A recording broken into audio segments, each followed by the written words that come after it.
広がっていくかなとは思います。ぜひつけてみていただいて。そうですね。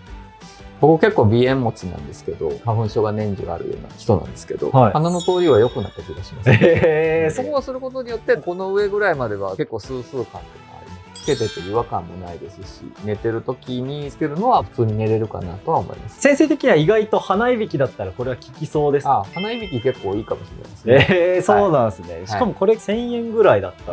1000円でね、6個ですから、それなりにコスパは良さそうですね。このノーズクリップを5段階評価でしたら、星何ですか？それで言うと、鼻いびきの人に関しては4ぐらいはいけるんじゃないかなと思いますけどね。それなりに効果はありそう。ありそうな感じ。